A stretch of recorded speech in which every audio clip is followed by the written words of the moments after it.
விசால் இசை சீரியல்ல என்ன நடக்குதுன்னு பார்க்கலாம். வாங்க வீடியோக்குள்ள போலாம். ராகவ் நல்லா தூங்கிட்டு இருக்காங்க. ஸ்ரீஜா எழுந்திரிச்சு பார்க்குறாங்க. ராகவோட ஃபோன் அந்த பக்கம் தான் இருக்கு. அந்த ஃபோனை எடுத்து வர்ஷினிக்கு மெசேஜ் பண்றாங்க. வர்ஷினி நீ மொட்டை மாடிக்கு வா, உன்கிட்ட கொஞ்சம் பேசணும்னு அனுப்பியிருக்காங்க. இதை பார்த்த வர்ஷினியும் ராகவ் தான் வர சொல்லியிருக்காங்கன்னு நினச்சிக்கிட்டு மொட்டை மாடிக்கு போறாங்க. ஸ்ரீஜா அவங்க அப்பா மூலமா 2 ரவுடிங்களை ஏற்பாடு பண்ணி வர்ஷினியை கடத்திடுறாங்க. கடத்திட்டு போய் ஒரு ஹோட்டல்ல வச்சிருக்காங்க. அப்பதான் ஸ்ரீஜா நினைக்கிறாங்க, இனிமே வர்ஷினி திரும்பி வீட்டுக்கு வரவே மாட்டா. அவன் மூலமா ஒரு லெட்டர் எழுதி வச்சிடலாம். வீட்டு ஜனங்களும் எல்லாரும் அவளை காணாம போயிட்டான்னு நம்பட்டும்னு சொல்லி அவங்க ஒரு லெட்டரையும் எழுதி வச்சிடுறாங்க. காலையில எழுந்திரிச்சதும் விஷால் அவங்களோட ஃப்ரெண்டை பார்க்கறக்கு ஒரு ஹோட்டலுக்கு போயிருக்காங்க. அவங்க ஃப்ரெண்டு கிட்ட நான் சரக்கு அடிக்கணும்டாங்கிறாங்க. டே என்னடா இது, ஒரு பழக்கத்துக்கு நீ அடிமையாயிட்டிடா, இது வேண்டாம்டா, ரொம்ப தப்பு, இதெல்லாம் உன் குடும்பத்துக்கு செட்டே ஆகாது, நான் சொல்றத கேளு, இந்த பழக்கத்துலேருந்து வெளியே வர்றதுன்னா கஷ்டம்டா, இது இனிமேல் கைவிடாதீங்கிறாங்க. இல்லடா நான் இன்னைக்கு குடிச்சே ஆகணும், இசை எப்போ என் வாழ்க்கையில வந்தாலோ அப்போவே நான் என் நிம்மதியை இழந்துட்டேன், எனக்கு நீ கண்டிப்பாக பாட்டில் வாங்கியே கொடுத்தாகணுங்கிறாங்க. அப்போ சரக்கு இந்தா அப்படின்னு சொல்லி சரக்கு எடுத்து கொடுக்குறாங்க. 2 பேரும் சரக்கு அடிக்கிறாங்க. அப்போ பார்த்தா எனக்கு தண்ணி வேணுண்டாங்கிறாங்க. டேய் தண்ணி ஆர்டர் பண்ணியிருக்கேன், இனிமேல் தாண்டா வருங்கிறாங்க. அப்படியா, சரி நான் போய் பக்கத்து ரூமில் வாங்கிட்டு வரேன், என்னால் எல்லாம் பொறுமையாக இருக்க முடியாதுன்னு சொல்லி பக்கத்து ரூமில் போய் கதவை தரதான்னு தட்டிட்டு இருக்காங்க. அங்கே தான் வர்ஷினியை வச்சுருக்காங்க.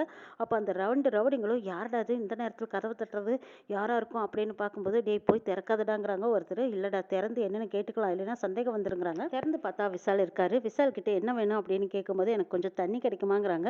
தண்ணியா, தண்ணியெல்லாம் இல்லை போய்யா அப்படின்னு சொல்லவும், இல்லை இல்லை கொஞ்சம் கொடுங்க, தயவுசெய்து கொடுத்தா தான் நான் இங்கேருந்து போவேங்கிறாங்க. என்னடா இது, இவன் தண்ணி வாங்காமல் போக மாட்டான் போல இருக்கு, சரிடா பாட்டில் தண்ணியை எடுத்து கொடு அப்படின்னு ஒருத்தர் சொல்லவும், சரி நான் போய் எடுத்துகிட்டு வரேன் அப்படின்னு ஒரு பாட்டில் எடுக்கிறாங்க. அந்த பாட்டிலை எடுத்து கொடுத்ததும் விஷால் அதை வாங்கும்போது அப்படி கட்டிலில் பார்க்குறாங்க. கால் கொலுசை பார்த்ததும் என்னது இது, வர்ஷினியோட கொலுசு மாதிரி இருக்குது அப்படின்னு யோசிக்கிறாங்க. அந்த தண்ணி பாட்டிலை கொடுத்ததும் அவங்க தடார்னு கதவை சாத்திடுறாங்க. அப்போ விஷால் திரும்பி வரும்போது யோசிச்சிட்டே இருக்காங்க, இந்த கொலுசை நம்ம எங்கேயோ பார்த்துமே, யாரா இருக்குன்னு யோசிச்ச விஷாலுக்கு வர்ஷினியோட ஞாபகம் வருது. இல்லை இது வர்ஷினியா தான் அப்படின்னு சொல்லிட்டு மறுபடியும் கதவை தட்டுறாங்க. என்னடா இது, இப்போதாண்டா தண்ணி பாட்டில் வாங்கிட்டு போனா, திரும்பவும் கதவை தட்டுறானேங்கிறாங்க. என்னன்னு கேளுடா அப்படின்னு சொல்லி ஒருத்தருக்கு ஒருத்தர் கேட்கும்போது, அப்போ கதவை திறந்து என்னையா வேணும்னா அப்படின்னு கேட்குறாங்க. இல்லை கட்டிலில் படுத்துக்கிறது யாருன்னு கேட்குறாங்க. அதை பற்றி உனக்கு என்னன்னு கேட்கும்போது, அப்போ விஷால் கோவம் வருது. கதவை திறங்கடான்னு சொல்லி திறந்து பார்க்குறாங்க. அங்கே வர்ஷினி படுத்துக்கிறத பார்த்ததும், டே எங்கள் வீட்டு பொண்ணு இங்கே எப்படிடா வந்தாங்கிறாங்க. அப்போ அவங்க 2 பேரும் பயந்துக்கிறாங்க. டே கண்டுபிடிச்சிட்டாங்கடா, இதில் நம்ம சிக்கிட்டோன்னா காலத்துக்கும் ஜெயில் கம்பி தான், சரி இங்கேருந்து தப்பிச்சுறது நல்லது, இவன் ஒரு சரியான போதையில் இருக்கான், அதனால இவனால் நம்மளை பிடிக்க முடியாது, வாடா இங்கேருந்து தப்பிச்சு ஓடிடலாம் அப்படின்னு சொல்லி அவங்க 2 பேரும் அங்கேருந்து தப்பிச்சிடுறாங்க. அப்போ விஷால் பக்கத்தில் இருக்கிற ஃப்ரெண்டையும் கூப்பிடுறாங்க. அவர் வந்து, டே என்னடா என்னடா பக்கத்து ரூமில் போய் என்னடா பிரச்சனை பண்ண அப்படின்னு ஓடி வராங்க. டே பிரச்சனையெல்லாம் நான் பண்ணலடா, அங்கே பாருடா வர்ஷினி இந்த ரூமில் இருக்கா அப்படிங்கிறாங்க விஷால். இதை கேட்டு அவங்க ஃப்ரெண்டும், என்னடா போதையில் வளரியா அப்படின்னு சொல்லி கதவை திறந்து பார்க்குறாங்க. அங்கே வர்ஷினி மயக்க நிலையில் இருக்காங்க. இதை பார்த்தும் அவங்க ஃப்ரெண்டு அதிர்ச்சி அடைகிறாங்க. டே என்னடா இது, வர்ஷினி எப்படிடா இந்த ஹோட்டலுக்கு வந்தா, அதுவும் ரூமில் கிடக்குறாள், என்னாச்சுன்னு தெரியலையே, சரி வா எழுப்பி பார்க்கலாம் அப்படின்னு தண்ணியை தொளிச்சு வர்ஷினியை எழுப்புறாங்க. அப்போ மயக்கம் தெளிஞ்சு வர்ஷினி எழுந்திரிச்சு பார்க்குறாங்க. என்னாச்சு எனக்கு, நான் எப்படி இங்கே வந்தேன், நீங்களே எப்படி இங்கே இருக்கீங்கன்னு கேட்குறாங்க. வர்ஷினி உனக்கு என்னாச்சுன்னு உனக்கே தெரியலையா, நீ எப்போ இங்கே வந்தேன்னு கேட்குறாங்க. எனக்கே தெரியல, என்ன ராகவ தான் பேசுகிறேன்னு சொல்லி மொட்டை மாடிக்கு வர சொன்னார், இதோ மெசேஜ் கூட பாருங்களேன், இந்த மெசேஜ் பார்த்துட்டு தான் நான் மொட்டை மாடிக்கு வந்தேன், ஆனால் அப்போ தான் என் முகத்தில் யாரோ கர்ச்சீப்பை வச்சு அமுத்துற மாதிரி தெரிஞ்சது, அதுக்கப்புறம் எனக்கு என்ன நடந்ததுன்னே எனக்கு தெரியலைங்கிறாங்க. என்ன வர்ஷினி இவ்வளோ அசால்ட்டாகவே இருப்பேன், உன்னை கடத்திக்கிட்டு வந்திருக்காங்க வர்ஷினி, ஏதோ நல்ல வேலை நாங்கள் பார்த்துற மாதிரி பரவாயில்ல, உன்னோட வாழ்க்கை என்ன ஆகிறது நினச்சி பாரு, உன்னோட உயிருக்கே ஆபத்து வந்திருக்கும்னு சொல்லிட்டு வர்ஷினியை காப்பாற்றி விஷாலும் அவங்க ஃப்ரெண்டும் கூட்டிகிட்டு வராங்க. ஸ்ரீஜா இந்த வீட்டில் எப்படி பிரச்சனையை ஆரம்பிக்கலான்னு உடனே சிந்தாமணிக்கு ஃபோன் பண்ணி சொல்கிறாங்க. ஆமாம் நானும் காலையிலேருந்து பார்க்குறேன், வர்ஷினி அங்கே வந்துட்டாளான்னு கேட்குறாங்க. அதுக்கு சிந்தாமணியும் அவங்க வீட்டுக்காரன்னு சொல்கிறாங்க, இல்லையே வர்ஷினி அங்கே தானே இருக்கா, இங்கே எப்படி வருவாங்கிறாங்க. இல்லையே நானும் காலையிலேருந்து தேடி பார்த்தேன், அவளை காணோம் அப்படின்னு சொல்லவும், சிந்தாமணியை ஆவி பறக்க அடிச்சு பிடிச்சி ஓடி வந்து, வர்ஷினி எங்கே போயிட்டா அப்படின்னு கேட்குறாங்க. அங்கேருந்து எல்லாருமே பதட்டப்படுறாங்க. வர்ஷினி இங்கே தானே இருந்தா, நைட்டு கூட நான் பார்த்துனே பேசுனேன் அப்படின்னு ராகவன் சொல்கிறாங்க. அவர் ரூமில் போய் பாருங்கன்னு சொல்லி அவங்க ரூமை போய் செக் பண்ணி பார்த்தா அங்கே ஒரு லெட்டர் இருக்குது. அந்த லெட்டரை எடுத்துக்கிட்டு வந்து எல்லாரும் படித்து பார்க்குறாங்க.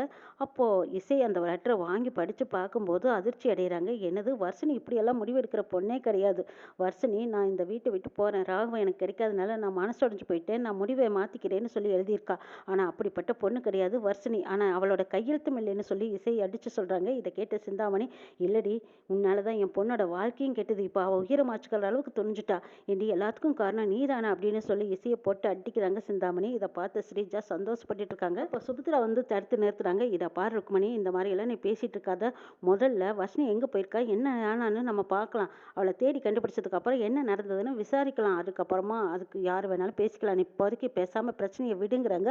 அது எப்படி அண்ணி விட முடியும்? உங்களை நம்பி தானே என் பொண்ணை இந்த வீட்டில் விட்டுருந்தேன்.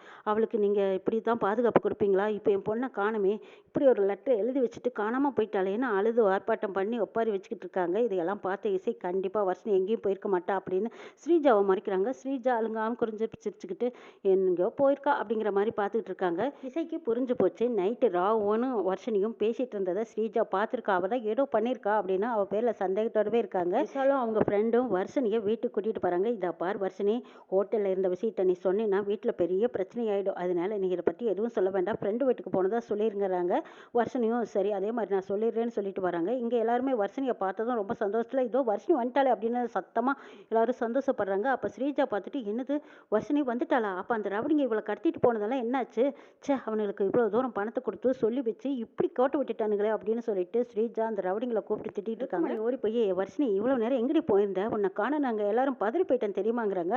அம்மா நான் என் ஃப்ரெண்டு வீட்டுக்கு போனேங்கிறாங்க. ஏன்டி ஃப்ரெண்டு வீட்டுக்கு போனேன் இப்படி தான் எழுதி வச்சுட்டு போவியா அப்படின்னு சொல்லி அந்த லெட்டரை எடுத்து காட்டுறாங்க. அம்மா இது நான் எழுதலை அப்படின்னு சொல்கிறாங்க. அப்படி அப்போ இது யார் வேலைங்கிறாங்க?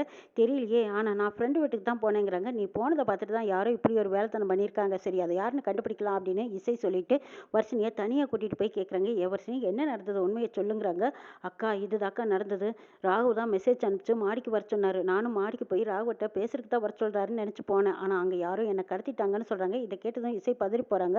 அப்போ ராகவனை கூப்பிட்டு சொல்கிறாங்க, இதை பார்த்தீங்களா உங்கள் பேரை வச்சு தான் இப்போ இந்த வர்ஷினியை கடத்திருக்கா. இது எல்லாத்துக்கும் காரணம் ஸ்ரீஜா தான். இன்னைக்கு கொலை பண்ணுற அளவுக்கு போயிருக்கான்னா அந்த ஸ்ரீஜா உங்கள் மேலே அவ்வளவு கொலவெறியோடு இருக்கா. இவளை இப்படியே விடக்கூடாதுன்னு இசை ஸ்ரீஜா மேலே சரியான கோவத்தில் இருக்காங்க. ராகவனுக்கும் ஸ்ரீஜா மேலே சரியான கோவம். அப்போ வர்ஷினி சொல்கிறாங்க, இது எல்லாத்துக்கும் காரணம் ஸ்ரீஜா தாங்கிறது எனக்கும் தெரியும். ஆனால் நல்ல வேலை அந்த இடத்துல விஷால் மாமா மட்டும் வரலைன்னா என் வாழ்க்கையே வீணாக போயிருக்குங்கிறாங்க. சரி விடு, இதை பற்றி நீ பெருசாக எடுத்துக்க வேண்டாம், இனிமேல் இந்த மாதிரி நடக்காமல் பார்த்துக்கலாம் அப்படின்னு சொல்லிட்டு அப்போ ராகவனை பார்க்குறாங்க இசை. ஆமாம் இந்த மெசேஜ் எப்படி அனுப்பிச்சதுன்னு உங்களுக்கு தெரியுமாங்கிறாங்க. அவங்க ஃபோனை செக் பண்ணி பார்க்குறாங்க. இல்லையே, இங்கே பாரு டெலீட் ஆகிருக்குங்கிறாங்க. அப்போ இது எல்லாமே ஸ்ரீஜாவோட வேலை தான், அவளை கூப்பிட்டு பேசினா எல்லாம் சரியாக போயிடுங்கிறாங்க. ஸ்ரீஜாவை கூப்பிட்றாங்க. அப்போ இசை ஒரு பக்கம் ராகம் ஒரு பக்கம் நின்று ஸ்ரீஜாவை அப்படி வெளுத்து வாங்குறாங்க. அடிக்கு பயந்து அப்படியே உண்மையெல்லாம் உளறி கொட்டுறாங்க. ஸ்ரீஜா மன்னிச்சிடுங்கிறாங்க. என்னடி மன்னிப்பு? ஏண்டி ஒரு உயிரியே பழி வாங்குற அளவுக்கு துணிஞ்சிட்டியா? இதை பாருடி, நீ என்ன ட்ராமா போட்டாலும் சரி, என்னமா பயமுறுத்தினாலும் சரி, அதுக்கெல்லாம் பயப்படுறாள் நாங்கள் கிடையாது. என்னைக்கு இருந்தாலும் வர்ஷினி தான் என் பொண்டாட்டி, வர்ஷினி கூட தான் சேர்ந்து வாழ்வேன். என் பொண்டாட்டினா அது வர்ஷினி மட்டும்தான். வர்ஷினி இல்லாத வாழ்க்கை எனக்கு வாழ்க்கையே கிடையாது. நீ என்னை ஏமாற்றி வேணா என் கையால் தாலி வாங்கி கட்டிக்கலாம், ஆனால் நான் மனசார நேசிக்கிறது வர்ஷினியை மட்டும்தான். என்னைக்கு இருந்தாலும் வர்ஷினியை இந்த வீட்டுக்கு நான் மருமகளாக கொண்டு வந்தே தீர்வேன்னு சொல்கிறாங்க ராகவன். இதை கேட்ட ஸ்ரீஜா, ஓஹோ இன்னும் அப்படி ஒரு கனவு இருக்கா, இருங்க இந்த தடவை இப்போ தப்பிச்சிட்டா அடுத்த தடவை நான் விட மாட்டேன் அப்படின்னு சொல்லிட்டு ஸ்ரீஜா வர்ஷினியாக முறைச்சி பார்த்துட்டு இருக்காங்க. என்னடி முறைக்கிறா அப்படின்னு சொல்லிட்டு இசை ஒரு பக்கம் ராகவன் ஒரு பக்கம் ஸ்ரீஜாவை கன்னத்தில் பலார் பலார்னு அரைகிறாங்க. அறையும் வாங்கிக்கிட்டு அப்படியே வெறுப்போட வெறியோடவும் நிற்கிறாங்க ஸ்ரீஜா. இதையெல்லாம் பார்த்த வர்ஷினி, சரி போது விடுக்கா, எப்படியோ நான் தப்பிச்சு வந்ததே எனக்கு பெரிய விஷயம், இனிமேல் இப்படி ஒரு சம்பவம் நடக்காமல் நம்ம பார்த்துக்கணும் அப்படின்னு சொல்லிட்டு அங்கேருந்து எல்லாரும் கிளம்புறாங்க. ஆனாலும் ஸ்ரீஜா விடுற மாதிரி தெரியல. திரும்பவும் ஒரு புது பிரச்சனையை ஆரம்பிச்சிருக்காங்க. என்ன நடக்க போகுதுங்கிறதையும் நாளை எபிசோடில் பார்க்கலாங்க.